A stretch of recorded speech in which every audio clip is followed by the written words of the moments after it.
हरे कृष्णा हरि बोल। निताई गौर प्रेमानंदे हरि हरि बोल। अनंत कोटि वैष्णव बृंद की जय। निताई गौर प्रेमानंदे। आज আমরা যোগিনী একাদশী সম্পর্কে কথা বলবো। আষাঢ় মাসের কৃষ্ণপক্ষের একাদশী যোগিনী একাদশী। যোগিনী একাদশী কবে পালিত হবে? 21শে জুন নাকি 22শে জুন? এবং এর কি মাহাত্ম্য আছে? এই একাদশী পালন করলে কি ফল লাভ হবে? এই একাদশীর একটা বিশেষ মাহাত্ম্য রয়েছে। এই একাদশী যারা পালন করবে তারা ৮৮,০০০ ব্রাহ্মণ ভোজনের ফল লাভ করবে। তো এরকম মাহাত্ম্য রয়েছে এই একাদশী ব্রতের। আসুন আমরা এই একাদশী কবে করব, কিভাবে পালন করব এবং এর কি মাহাত্ম্য আছে সেটা শ্রবণ করি, এবং এই বিষয়ে পুরাণের কি কাহিনী আছে সেটা আমরা শ্রবণ করি। হরে কৃষ্ণ হরি বল। ২১শে জুন শনিবার নয়, আমরা এই একাদশী পালন করব ২২শে জুন রবিবার। বাংলাদেশ, ভারতবর্ষ, নেপাল, ভুটান, এশিয়া মহাদেশের সমস্ত দেশগুলোতে ২২শে জুন এবং অন্যান্য দেশেও বেশিরভাগ জায়গায় ২২শে জুন এই একাদশী ব্রত পালন করতে হবে।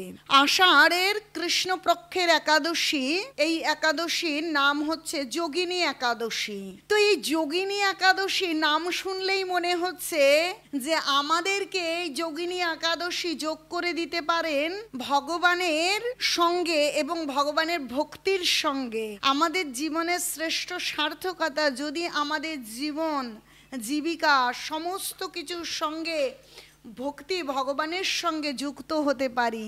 তো একাদশী তিথি সেই মহান ব্রত যে ব্রত আমাদেরকে যুক্ত করে কৃষ্ণ ভাবনাময় হতে, কৃষ্ণ ভাবনামৃতের সঙ্গে, এবং ভগবান অনাদির আদি গোবিন্দ কৃষ্ণের সঙ্গে যুক্ত করে। তাই অবশ্য এই পালনীয় ব্রত সম্পর্কে আমরা আলোচনা করি। তাহলে ২১শে জুন রবিবার আমরা একাদশী ব্রত পালন করব।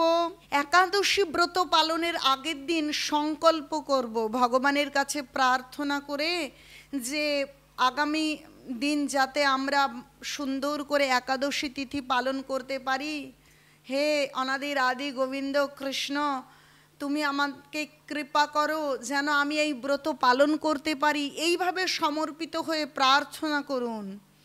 এবং আগের দিন রাত্রে ১২টার পূর্বেই অন্ন, ডাল, সবজি যা কিছু আহার করুন না কেন, আহার করে দন্তমাঞ্জন অর্থাৎ দাঁত মেজে পরিষ্কার পরিচ্ছন্ন হয়ে ঘুমোতে যান, এবং পুনরায় ভগবানের কাছে প্রার্থনা করে যে আগামীকাল ভগবানের শ্রেষ্ঠ ব্রত একাদশী ব্রত, সেই ব্রত যেন আমি পালন করতে পারি। হে কৃষ্ণ, হে রাধারানী, আমাকে কৃপা করুন, আমি যেন ভগবানের জন্য উপবাস করতে পারি এবং সারা দিন কৃষ্ণ ভাবনাময় থেকে আমি দিনটাকে পালন করতে পারি।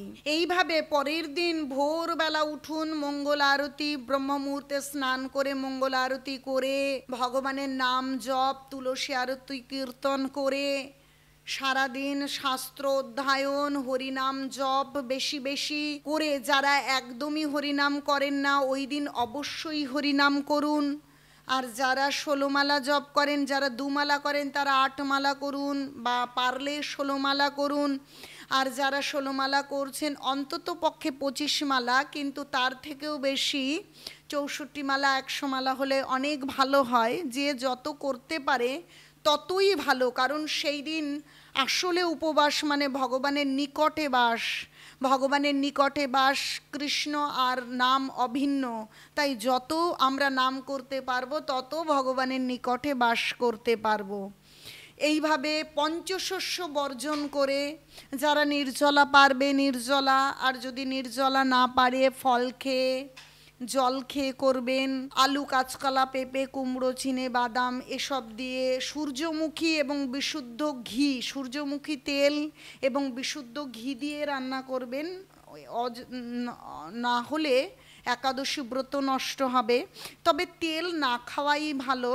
যতটা পারা যায় রান্না না করে সাধারণ অনুকল্প প্রসাদ পেয়ে বেশি বেশি করে ভগবানের কাছে থাকা যায়, সেটা সর্বশ্রেষ্ঠ। তা বলে এই নয় যে আপনি নির্জলা করতে পারছেন না বা ফল খেয়ে করতে পারছেন না, আপনারা নির্জলা করতে পারছেন না বা ফল খেয়ে করতে পারছেন না তাই অন্ন ডাল রুটি খেয়ে ফেলবেন, এরকম কিন্তু নয়। যদি সেভাবে না পারেন অন্তত আলু, কাঁচকলা, পেঁপে, কুমড়ো, সূর্যমুখী তেল দিয়ে ঘি দিয়ে রান্না করে যেভাবেই হোক অনুকল্প প্রসাদ পেয়ে করুন, কিন্তু এমনটা কখনোই করবেন না পঞ্চশস্য গ্রহণ করবেন না। তবে ওই যে কাউন চাল, আরও যেসব চাল, ডালিয়া, সুজি, এই বিষয়গুলোকে পরিহার করুন। ওই বিষয়গুলোকে গ্রহণ করে সঠিকভাবে একাদশী করা যায় না, পঞ্চশস্যকে বর্জন করুন। এই যোগিনী একাদশী মাহাত্ম্য রয়েছে, এক বিশেষ মাহাত্ম্য, ৮৮,০০০ ব্রাহ্মণ ভোজনের ফল। আমরা একজন শুদ্ধ ব্রাহ্মণকে ভোজন করাতে পারি না বা সম্ভব হয় না, সেখানে এই ব্রত পালন করলে ৮৮,০০০ ব্রাহ্মণ, শুদ্ধ ব্রাহ্মণ ভোজনের ফল পাওয়া যাবে। আর ব্রাহ্মণ ভোজন করলে ভগবান সন্তুষ্ট, কারণ ভগবান ব্রাহ্মণকে এবং গাভীকে রক্ষা করেন, তাই এই ব্রত অবশ্য পালনীয়। কিন্তু ২২ তারিখ অম্বুবাচী শুরু হচ্ছে, কিন্তু আপনারা কখনোই এটা চিন্তা করবেন না অম্বুবাচী বা আমাবতী শুরু হচ্ছে যে এই দিন কি আমরা একাদশী পালন করতে পারবো, এটা কি সম্ভব? না, আপনারা এটা চিন্তা করবেন না। যতই আমাবতী বা অম্বুবাচী শুরু হোক না কেন, অবশ্যই সেদিন একাদশী পালন করতে হবে পঞ্চশস্য বর্জন করে। আর ২২ তারিখ থেকে শুরু হচ্ছে অম্বুবাচী। এই অম্বুবাচীতে কি করবেন কি করবেন না, কি খাবেন, ভগবানের সিংহাসন ধরবেন কি ধরবেন না, পূজা করবেন কি করবেন না, জপ করবেন কি না, এই বিষয়ে আমি একাদশী মাহাত্ম্য বলার পরে আপনাদেরকে বলবো, আপনারা শ্রবণ করবেন। তো আসুন আমরা এই মাহাত্ম্য শ্রবণ করার দিকে এগিয়ে যাই। আগে জেনে নিই, ভারত, বাংলাদেশ, নেপাল, চীন, ভুটান, এশিয়া সহ এশিয়ার সব দেশে ২২শে জুন পালন করতে হবে। আর পালনের সময় পরের দিন বাংলাদেশে ৫টা ১৮ থেকে ৯টা ৩২, আর ভারতবর্ষে ৪টে ৫৩ থেকে ৯টা ২০।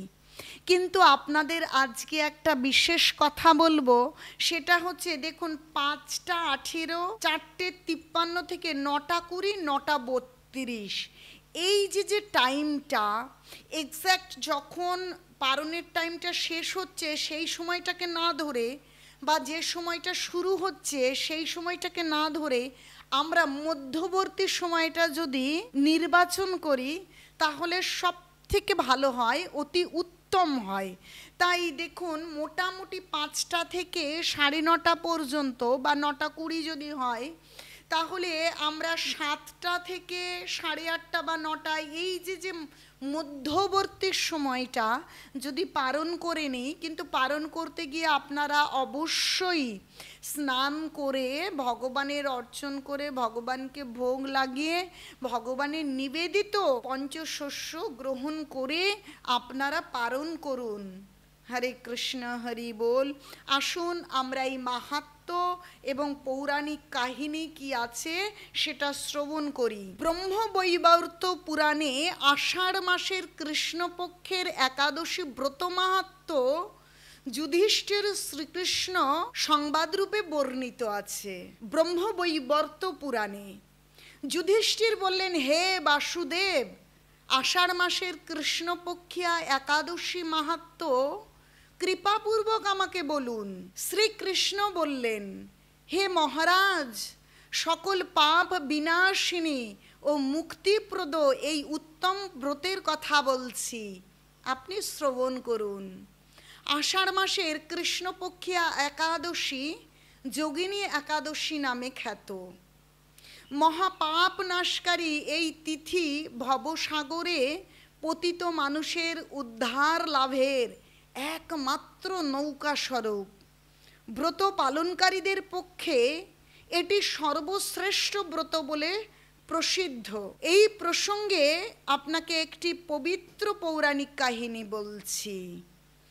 এই বলে কৃষ্ণ শুরু করলেন সেই কাহিনী বলতে। অলকানগরে শিবভক্ত পরায়ণ কুবের নামে এক রাজা ছিলেন। তিনি প্রত্যহ শিব পূজা করতেন। তার হেমমালী নামে একজন মালী ছিল। প্রতিদিন শিব পূজার জন্য মানস সরোবর থেকে সে ফুল তুলে যক্ষরাজ কুবেরকে দিত। বিশালাক্ষী নামে হেমমালীর এক পরমা রূপবতী পত্নী ছিল। সে তার সুন্দরী পত্নীর প্রতি অত্যন্ত আসক্ত ছিল। একদিন সে তার স্ত্রীর প্রতি কামাসক্ত হয়ে পড়ল। রাজভবনে যাওয়ার কথাও ভুলে গেল। বেলা 2 প্রহর অতীত হলো। অর্চনের সময় চলে যাচ্ছে দেখে রাজা ক্রুদ্ধ হলেন। মালির বিলম্বের কারণ অনুসন্ধানে এক দূত প্রেরণ করলেন। দূত এসে রাজাকে বলল সে গৃহে স্ত্রীর সাথে আনন্দে মত্ত। দূতের কথা শুনে কুবেরের অত্যন্ত রেগে গেলেন। রেগে তক্ষুনি মালিকে তার সামনে হাজির করতে আদেশ দিলেন। এদিকে মালি কুবেরের পূজার সময় অতিবাহিত হয়েছে বুঝতে পেরে অত্যন্ত ভয় পেলেন। তাই স্নান না করেই সে রাজার কাছে উপস্থিত হলো। তাকে দেখা মাত্র রাজা ক্রোধবশে চোখ রাঙিয়ে বললেন, রে পাপিষ্ঠ দুরাচার, তুই দেব পুজোর পুষ্প আনতে অবজ্ঞা করেছিস, তাই আমি তোকে অভিসম্পাত দিচ্ছি। তুই শ্বেত কুষ্ঠগ্রস্ত হয়ে যা এবং তোর প্রিয়তমা ভার্যার সাথে তোর চিরবিয়োগ সংগঠিত হোক। আরে নীচ, তুই এক্ষুনি এই স্থান থেকে ভ্রষ্ট হয়ে অধোগতি লাভ কর। কুবেরের এই অভিশাপে হেমমালী পত্নীর সাথে স্বর্গভ্রষ্ট হয়ে দীর্ঘকাল যাবৎ কুষ্ঠরোগ ভোগ করতে লাগলো। রোগের যন্ত্রণায় দিন অথবা রাত্রে কখনোই সে সুখ পেত না। এভাবে শীত গ্রীষ্মে প্রচণ্ড বেদনায় বহু কষ্টে সে জীবনযাপন করতে লাগলো। কিন্তু দীর্ঘদিন মহাদেবের অর্চনের ফুল সংগ্রহের স্বীকৃতির ফলে সে শাপগ্রস্ত হয়েও বৈষ্ণব শ্রেষ্ঠ শিবের বিস্মরণ কখনো হয়নি। দেখুন গীতার কথা কিভাবে সত্য হয়। গীতায় ভগবান বলছেন, নেহাবিক্রমনাশস্তি প্রত্যাবায়ন বিদ্যতে স্বল্পম অপি অশ্ব ধর্মস্য ত্রায়তে মহত ভয়াত। যে অল্প পরিমাণেও ধর্ম করলে সেটা কখনো বিফলে যায় না। তিনি শিবের পুজোর অর্চনের ফুলের যোগান দিতেন, সেবা করেছিলেন, তাই তিনি শিবকে ভোলেননি। শিবকে তিনি বিস্মৃত হননি।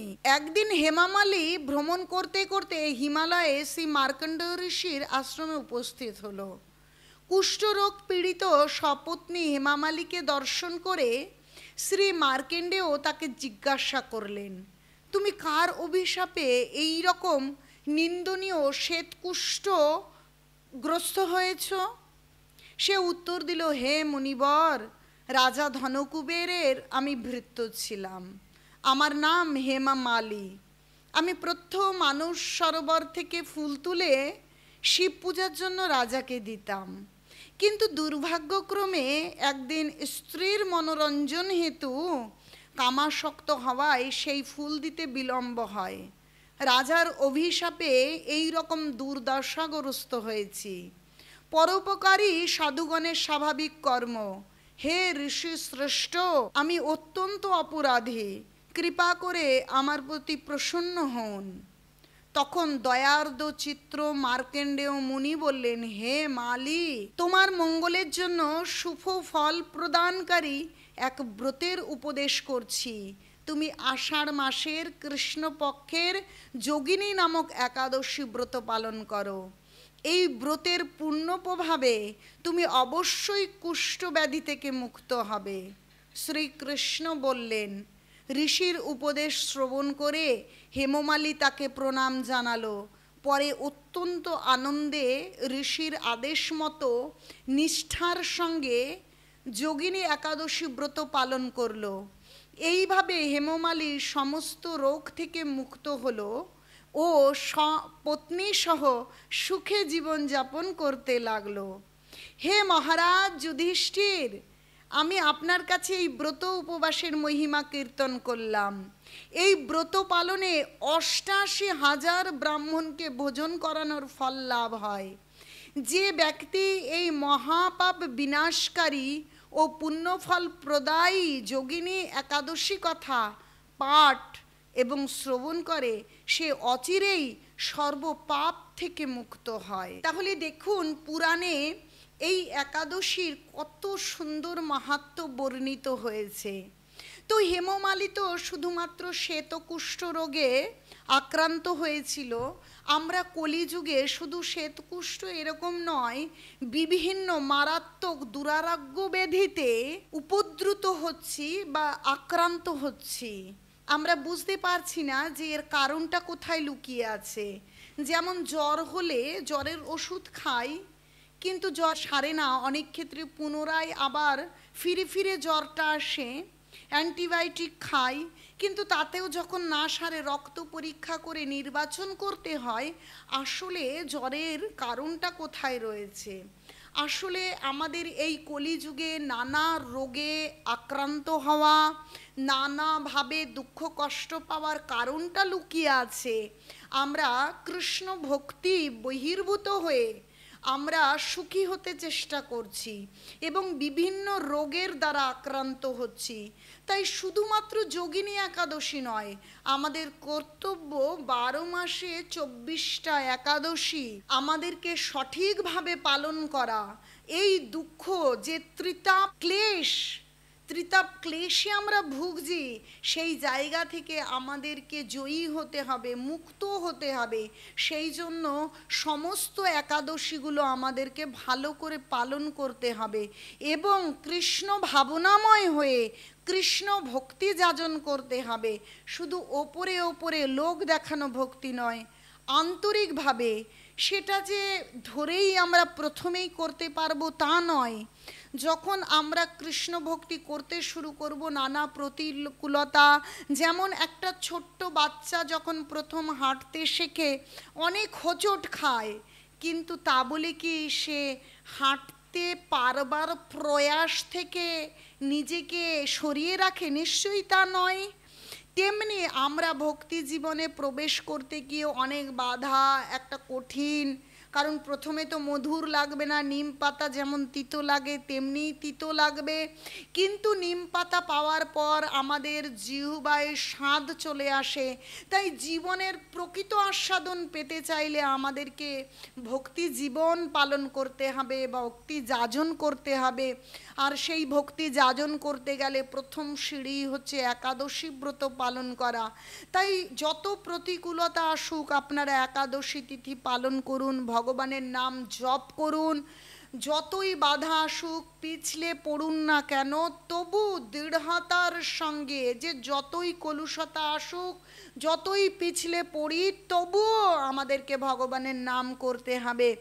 নাম করতে করতে একটা সময় সমস্ত কলুষতা পিছনে গিয়ে এক নির্মল পবিত্র ভজন আনন্দ আমরা উপভোগ করব এবং ভগবানের ধামে চলে যাব। কারণ পুণ্য সঞ্চয় করলে স্বর্গপ্রাপ্তি হয়, কিন্তু স্বর্গ থেকেও হেমমালি দেখুন কুষ্ঠ রোগে আক্রান্ত হয়েছে এবং সেখান থেকে বিতাড়িত হয়েছে। তাই এই যে কাহিনীগুলো, এখান থেকে আমাদের শিক্ষা নেওয়া প্রয়োজন আছে যে পুণ্য সঞ্চয় করে স্বর্গে আমরা যেতে চাইব না, আমরা চাইব কৃষ্ণ ভক্তি যাজন করে ভগবানের চিন্ময় ধাম, যেখানে গেলে আর কখনো এভাবে বিতাড়িত হতে হবে না। যে সেই জন্য আমাদেরকে ভক্তি জীবন পালন করতে হবে এবং ভগবানের চিন্ময় চরণ প্রার্থনা করে সেই চরণের সেবাদাসী হতে হবে। আর সেটা সম্ভব যদি আমরা ভক্তি জীবন পালন করতে পারি সুন্দরভাবে। আর সেই জন্য প্রত্যেকটা একাদশী সুন্দর নিষ্ঠার সঙ্গে পালন করুন আর কৃষ্ণ ভাবনাময় থাকুন। আপনারা পরবর্তী ভিডিওতে আপনারা পেয়ে যাবেন অম্বুবাচীর সম্পর্কে, সেই সম্বন্ধে জেনে নিন। কখনোই ভগবানের সেবা থেকে দূরে থাকা উচিত নয়, কারণ অনেকের কাছে আমি এই প্রশ্ন শুনেছি এবং তাদেরকে বলেছি যে এই বিষয়ে আলোচনা করব। আপনারাও যুক্ত থাকুন এবং ভক্তি জীবনে থাকুন, আর ছোট্ট মেয়েটাকে কৃপা আশীর্বাদ দান করুন। হরে কৃষ্ণ, হরি বল। নিতাই গৌর সীতনাথ প্রেমানন্দে। হরি হরি